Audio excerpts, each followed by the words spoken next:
Le morning, les GG, tout sur les dessus de l'actu, les grandes gueules. Parler beaucoup, manger l'argent, voyager beaucoup seulement, mais travailler beaucoup, créer des choses, emploi des jeunes, non, non, non. Les dirigeants africains, les dirigeants sont comme ça. Les grandes gueules. Vous avez accès à cette émission, mesdames et messieurs. Plusieurs mois s'offrent à vous pour intervenir en direct sur nos... Soit vous partez sur Twitter, hashtag espace GG, sinon l'autre numéro de téléphone qui s'affiche juste en bas de l'écran. Si vous êtes à l'international, c'est le 00224 657 39 13 13. Avec plaisir, nous allons prendre en compte vos messages dans notre émission Les Grandes Gueules sur Radio Espace Guinée. Le premier tour des élections législatives maliennes a effectivement eu lieu hier dimanche dans des conditions particulières, sans compter l'insécurité persistante, il faut le rappeler, dans le nord et l'enlèvement récent donc du chef de file de l'opposition Soumaïla Cissé, ce qui a frisé donc les débats, c'est le risque sanitaire majeur dû à l'exposition donc potentielle des populations au Covid-19. Face à la survenue donc du virus au Mali, le président Ibrahim Boubacar Keïta a voulu compter donc sur les multiplications de gestes barrières et la responsabilité donc de son peuple, mais c'est là il suffire, c'est la grosse question que nous nous posons ce matin dans notre émission. Quelles sont les conditions du déroulement de ce premier tour? Et quel avenir au dialogue souhaité donc par le président Ibeka dans ce contexte majeur d'insécurité? Le premier ministre malien sera en direct ce matin dans les grandes gueules Moussamara que nous allons appeler la région forestière. C'est particulièrement démarqué avec des cas d'affrontement très vite devenus intercommunautaires pour un bilan humain exceptionnellement lourd. Comment comprendre ces violences à concurrence et comment en sortir? Cabinet Komara, ancien Premier ministre, vous allez l'entendre ce matin chez les GG sur Radio Espace Guinée. D'autres sujets viendront s'ajouter à tout ceci, mesdames et messieurs.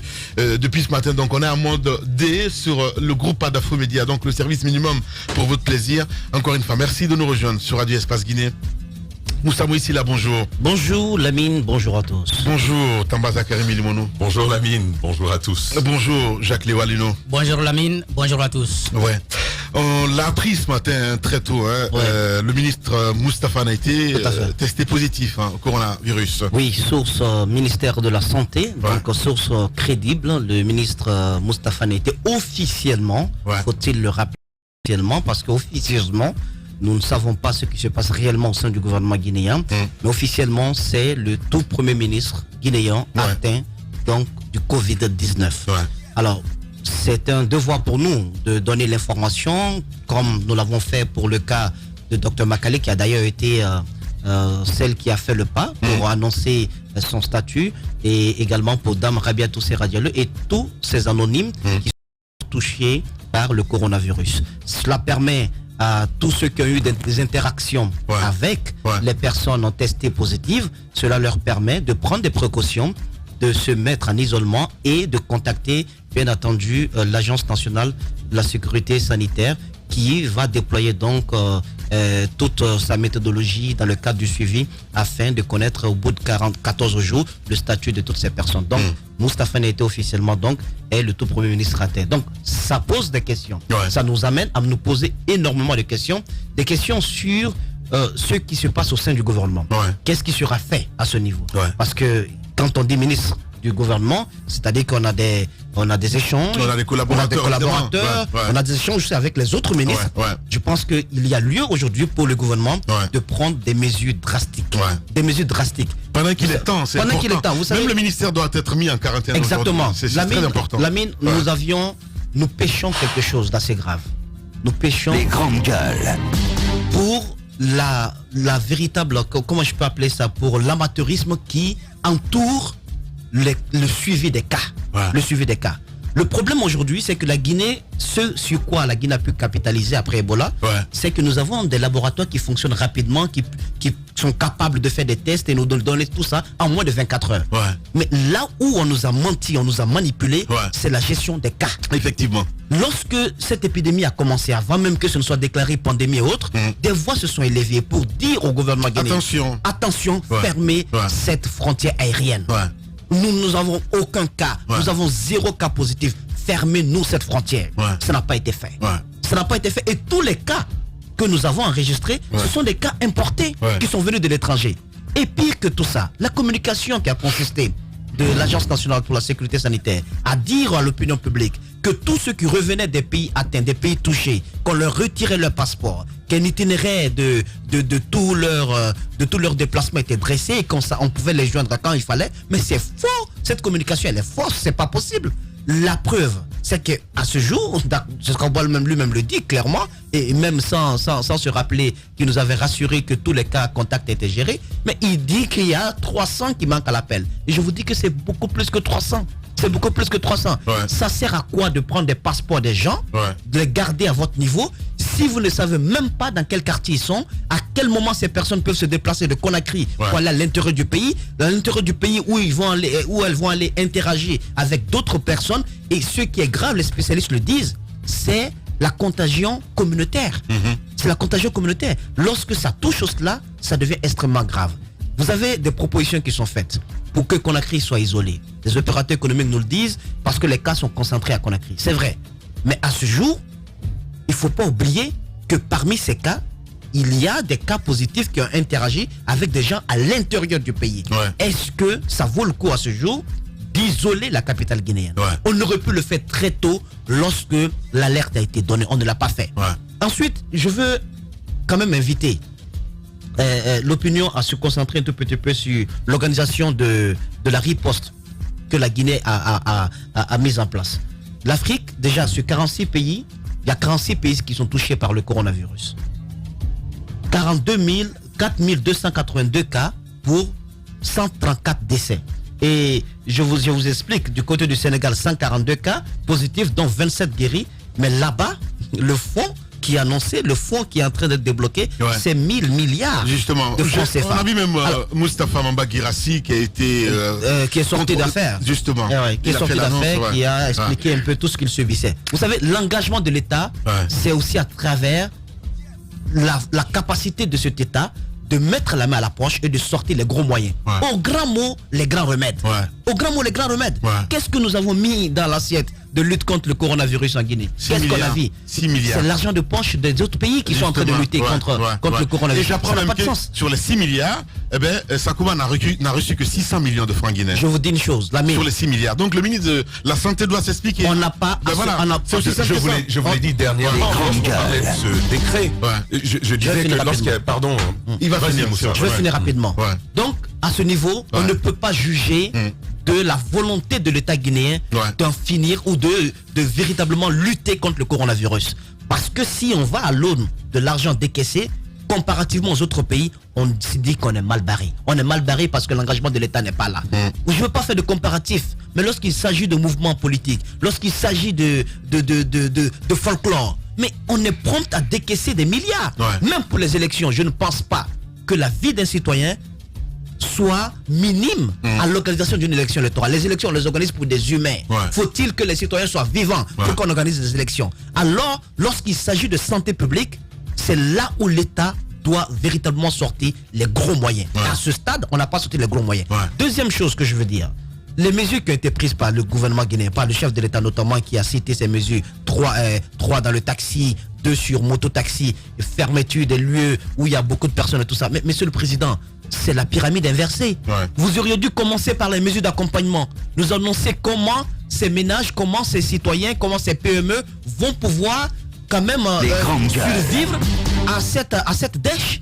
Vous aurez dû d'abord commencer par ces mesures d'accompagnement au sujet du carburant, pour la diminution du carburant, au sujet des loyers, parce que la plupart des entreprises payent des locations, au sujet des factures d'eau, d'électricité. Vous aurez dû commencer par tout cela. Et au sujet également des fonds qui vont être envoyés aux différentes entreprises afin de leur permettre de ne pas complètement disparaître à l'issue de ce combat contre le coronavirus. C'est ce qui est fait ailleurs. Donc, vous prenez des mesures drastiques tant que les citoyens ne sachent ce qu'ils vont faire après pour faire face à la location des bâtiments, au paiement des factures et aussi sur autres impôts.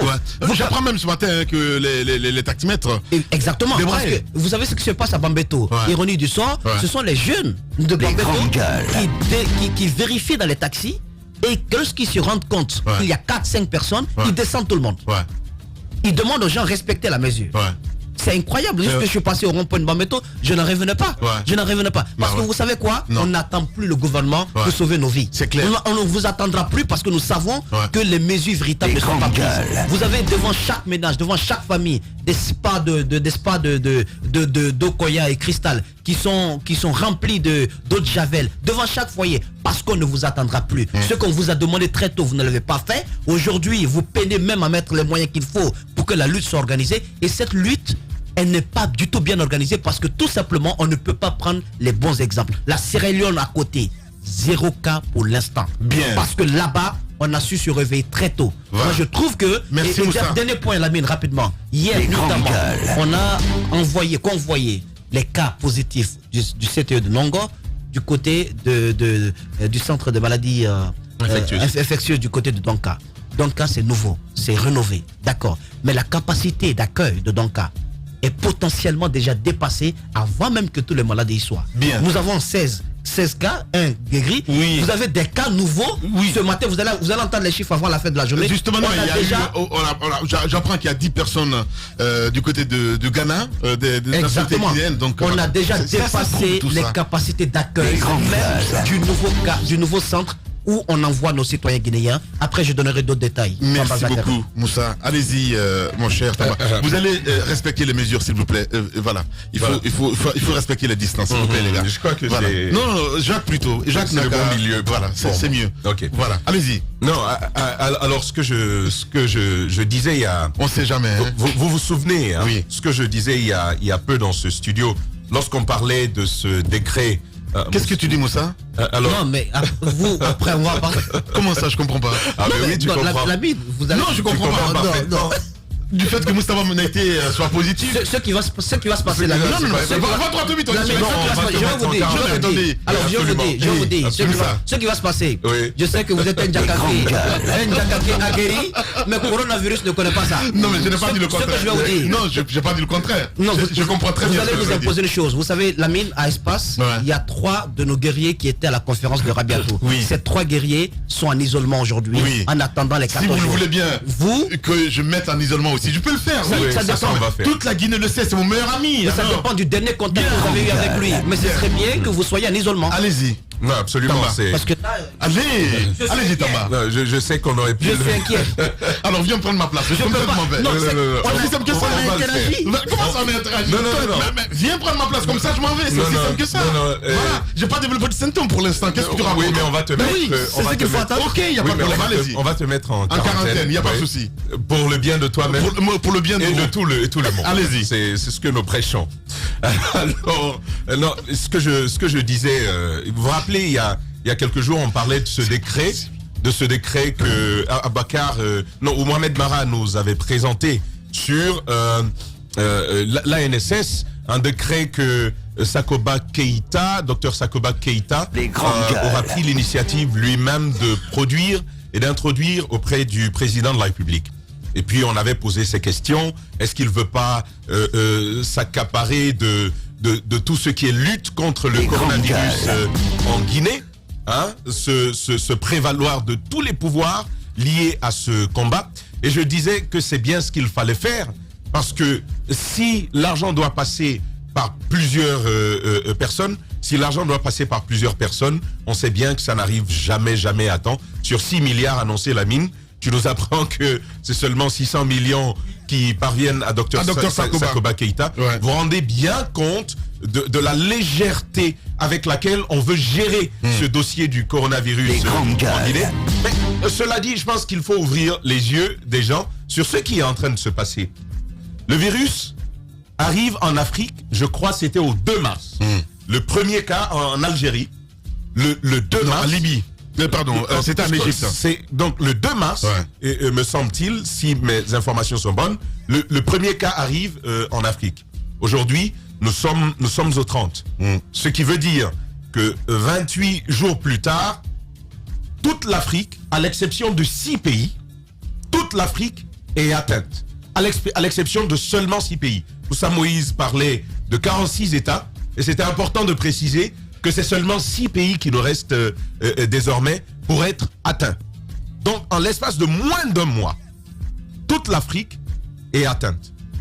je partageais quelques informations sur la toile, sur ma page particulièrement. Il y a la fondation Tony Blair pour le changement global qui a fait des observations sur l'évolution du virus en Afrique. Ils ont pris l'exemple de deux pays, de deux États. Le premier, c'est le Sénégal. Le Sénégal a atteint les 50 cas 15 jours plus rapidement que l'Italie, que la Corée, que la France. Donc, la tendance en Afrique, mais c'est un pic, on monte. Parce que tout simplement, on n'a pas les mêmes capacités de résister au virus, mais également de le circonscrire. Ça, c'est le cas du Sénégal. Le cas du Burkina Faso est également un exemple. En seulement 2 semaines, le Burkina Faso a fait mieux que l'Italie. Vous vous rendez compte? En 2 semaines d'exposition au virus, la marge de progression du virus au Burkina Faso avait déjà dépassé les grandes gueules. 2 fois plus en seulement 2 semaines. Vous vous rendez compte que le virus en Afrique, et on nous avait prévenu, vous avez suivi le directeur général de l'OMS qui avait dit que l'Afrique doit se réveiller. Tiré de son sommeil, il faut que l'Afrique se réveille, sinon la situation risque d'être pire en Afrique. C'est ce qui avait été dit. Les grandes gueules. À voir la progression du virus, les tendances en Afrique, il y a bien lieu de s'inquiéter. Une autre observation importante. Les pays autour de nous, les pays de la sous-région, l'Afrique en dessous du Sahara, mais pas jusqu'au sud, bien entendu, lorsque, en fait, le taux de décès est plus élevé que quand il s'agit de pays comme le Nigeria, que de pays comme l'Égypte ou de pays comme l'Afrique du Sud. Ce qui veut dire que les capacités de soins que l'on peut apporter aux malades du virus dans cette région d'Afrique qui est la nôtre, parce que c'est de nous qu'il s'agit, on meurt plus du coronavirus chez nous qu'en Afrique du Sud, par exemple, ou même qu'en Afrique du Nord. Donc, il faut que nos États comprennent qu'on aura beaucoup plus à payer en termes de vies humaines si on laisse le coronavirus gagner du terrain. On nous a dit que les frontières aériennes sont fermées il y a quelques jours. Je crois que c'était mercredi ou jeudi. Je vois un vol. Je crois que c'est de la compagnie Air Sénégal. Il y a un vol qui est arrivé là. Mais hier, on a vendu. Bon, est-ce que c'est pas des cargos? Non, hier, c'est ce qu'ils ont dit hier. Bon, allez-y. Hier, c'est ce qu'on a dit. Mais Air Sénégal, qu'est-ce qu'on va nous dire encore? Non, Air Sénégal, c'est autre chose. Ça, c'est autre chose. Mais pour Air France, le commissaire principal de l'aéroport nous avait informé que ce vol faisait un peu la ronde de l'Afrique de l'Ouest pour prendre les expatriés guinéens et français qui souhaitaient donc retourner dans leur pays. Et que donc il s'assurerait, et d'ailleurs il avait demandé qu'est-ce qui se passe cette histoire-là, que tous ceux qui étaient à bord n'interagissent pas avec l'équipage au sol et qu'il n'y ait aucune descente sur le territoire guinéen. Les grandes gueules. Donc vous vous rendez bien compte que notre ciel continue d'être fréquenté. En tout cas, l'appareil que j'ai vu mercredi ou jeudi, il y avait derrière le vert jaune rouge à la queue. Et donc, il faut bien comprendre qu'il ne s'agit plus de Air France. Il faudra peut-être nous dire ce qu'il en est. Notre ciel est encore pratiqué. Ça, ce sont des choses bien pratiques que nous avons désormais devant nous. Moi, ce que je veux dire, il faut que déjà la NSS puisse tendre vers le durcissement de son ton dans le cas de la lutte contre ce virus-là. C'est vrai, on refuse l'effet de panique, mais encore une fois, il faut des mesures radicales pour lutter contre ce Covid-19. Vous avez vu les exploits de la Corée du Sud, avec un dépistage massif et obligatoire. Même quand vous êtes dans la circulation avec votre voiture, mais on part, on vous saisit là où vous êtes, on vous fait votre test là-bas, et quelque temps après, on vous dit ce qu'il en est. Je pense qu'il faut prendre des mesures aussi fortes. On n'a pas les moyens de la Corée du Sud, mais il faut un durcissement du ton dans la lutte contre ce coronavirus. Ceux-là qui sont déjà contaminés font bien de se mettre à l'écart pour éviter d'autres contaminations. Les personnes de contact doivent faire autant en toute responsabilité. Quand on vous dit que plusieurs agences les plus fréquentées de la Guinée sont désormais à atteindre. On parle de l'agence principale de Ecobank, l'agence de Kaloum, où il y a déjà un cas. On vous parle de l'agence de Kaloum de UBA, où il y a déjà un cas. Bien à eux d'ailleurs de prendre des mesures. On a vu Ecobank le siège de Ecobank Kaloum qui a été comment on appelle ça, désinfecté il y a quelques jours. UBA veut faire la même chose aujourd'hui. L'agence de Kaloum est fermée. Mais également Cofina, et c'est la même tendance. C'est ce qui va être fait d'ailleurs aujourd'hui. Au-delà de cela, la Guinée va gérer certainement un autre cas de ces 10 personnes que l'on dit guinéennes qui ont été saisies du côté du Ghana. Il faut dire qu'elles sont rentrées. Il y a déjà, elles ont passé la période de quarantaine, les 14 jours qui ont été exigés par l'État ghanéen. C'est à la suite de cela qu'elles ont été dépistées positives au Covid-19. Mais elles sont parties du Burkina et du Togo et elles sont entrées sur territoire ghanéen. Mais on m'apprend ce matin qu'il y a de fortes chances que ce ne soit pas des Guinéens. Parce que l'ambassade qu'on a pu probablement se tromper sur leur identité. C'est important que le ministère des Affaires étrangères, mais également l'ANSS, se penche sur cette situation pour la tirer au clair. Mais l'heure est à la vigilance. Quand on n'a pas les moyens de lutte face à une faucheuse comme le Covid-19, je pense que la vigilance et la prévention sont les armes dont il faut se munir. Merci beaucoup, Tamba Zakari. Milimono, Jacques Lewa. Moi, je voudrais revenir sur un certain nombre de contre-vérités parce que nous sommes à un stade où il n'est plus question de cacher des informations pour faire croire que la psychose ne doit pas s'emparer de la population. La psychose, elle est là. Oui, on l'a évitée au départ, mais elle est là déjà, donc il faut faire avec. Au début, quand on a commencé à parler, je crois que c'était loin, c'était encore en Chine, même l'Europe n'était pas encore atteinte par le virus. Ils ont dit, ah non, ils veulent s'aimer la psychose. Nous qui avons connu Ebola, nous sommes tellement bien prêts à faire face à toutes les épidémies qu'il n'y a pas de pays sur cette planète comme la Guinée à pouvoir faire la riposte. Qu'est-ce qu'on constate aujourd'hui? Nous ne sommes pas prêts. Nous ne sommes pas prêts parce que nous n'avons pas de moyens. Il n'y a pas plus tard que la semaine dernière, on nous annonçait que des tests étaient arrivés. Les tests arrivent de l'étranger. Nous ne produisons rien ici qui soit médical, qui soit pharmaceutique. Il faut que ça soit, n'est-ce pas, importé d'ailleurs. Vous ne pouvez pas dire dans cette situation-là que vous avez connu Ebola, donc vous êtes mieux préparé que les autres pays à engager, n'est-ce pas, une riposte contre la pandémie. Cette information-là, il faut arrêter avec ce type de communication du côté de l'ANSS qui consisterait à rassurer la population n'est pas une bonne communication. Il faut arrêter avec. On n'est pas prêt. L'autre chose qu'il faut ajouter, il y a des mesures qui ont été annoncées pour, disons, lutter contre la propagation. Et on se rend compte que ces mesures ne peuvent pas être appliquées. Pas parce que les citoyens ne veulent pas. Les citoyens ont bien envie de se soumettre aux mesures annoncées par le président de la République. D'autres parlent de moyens, bien entendu, de mesures d'accompagnement pour aider, ne serait-ce que dans le transport, à faire en sorte que les conducteurs puissent avoir le peu d'argent qu'il faut pour, n'est-ce pas, pouvoir se déplacer. Parce que c'est de ça il est question. Vous allez bien sûr vouloir faire le sacrifice, mais il faut avoir quelque chose dans le moteur pour pouvoir bouger. Mais si il faut payer du carburant et puis rouler à perte, je crois que ces gens-là aussi ont des familles. Mais il y a la question des marchés qui reste quand même pendante parce qu'on a seulement dit il faut renforcer les gestes barrières, il faut renforcer les mesures d'hygiène, etc. Mais sur le terrain, on constate encore une fois que rien n'est en train d'être fait. Il n'y a pas de relais communautaire parce qu'il faut avoir des gens dans ce marché pour exiger un certain nombre de choses. Je vois certains responsables de quartier et de secteurs se bouger pour aller à la rencontre de la population pour dire voici les mesures qu'il faut adopter. Les citoyens sont bien conscients, mais il n'y a pas de moyens, bien entendu, pour se soumettre à cet ensemble de mesures. Ou le constat global qu'il faut faire aujourd'hui. Parce que quand on écoute des informations, on vous dit même en Italie, on est sur le point... on est en train de constater une baisse. C'est-à-dire tel que les choses étaient en train d'aller la dernière fois à la hausse, ce n'est plus le cas. On est en train de constater une baisse. La Chine est peut-être sur le point d'aller vers la maîtrise de l'épidémie.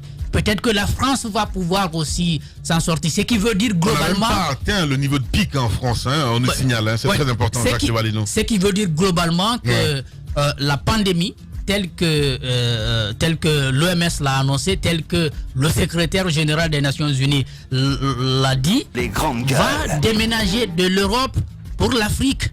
C'est ce que nous sommes en train de voir.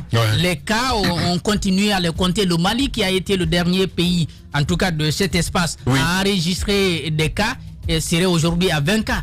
Donc ça veut dire qu'on est en train d'aller très vite. Il faut peut-être faire très attention. On a fini avec les élections.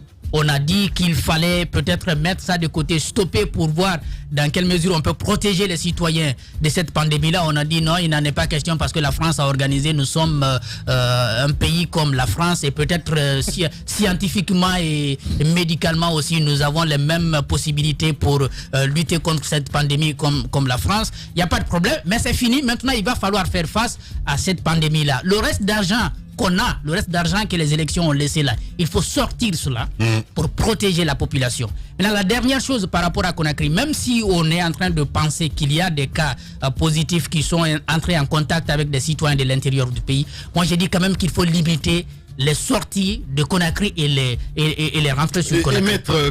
On peut Conakry en quarantaine, c'est aussi simple mettre non seulement Conakry en quarantaine pour un instant, et faire en sorte que les tests qui sont arrivés, on parle de 20 000, qu'on puisse les envoyer à l'intérieur du pays pour organiser des tests, donc des dépistages sur place avec des personnes qui se reconnaîtraient déjà avoir été en contact avec des personnes qui sont déclarées positives ici à Conakry, pour que l'on puisse savoir si à ce jour les régions de l'intérieur sont, n'est-ce pas, contaminées.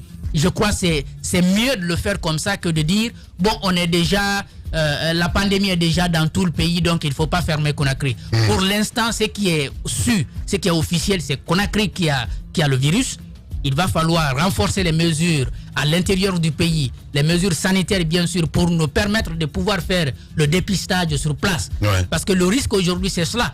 Lorsqu'il y a un contact seulement, on est obligé de le faire venir à Conakry. Et tout ça, ça crée des problèmes, ça renforce, ça crée les conditions de contamination à travers, n'est-ce pas, les voyages en commun, qui ne sont d'ailleurs pas interdits puisque les gens continuent à se déplacer de l'intérieur du pays. Voilà, on parle de voyages humanitaires, hein, j'apprends ça ce matin. Allez, on va revenir dans un instant. Et nous, comme à Adafo, il faut le rappeler, nous choisirons donc toujours l'espoir sur la peur, l'unité sur la division, la vérité sur le mensonge et la science sur la fiction. Vous êtes chez les GG. L'idée des grandes gueules n'est pas d'être un petit village, dans sa fierté, face à tous les autres journalistes qui auraient renoncé. Ce que, de plus, nous ne croyons pas. Notre idée est plutôt de faire école, d'aider tout le monde et de constituer un laboratoire utile à tout le monde. Ici commence l'actualité de la Guinée. Bienvenue chez les GG.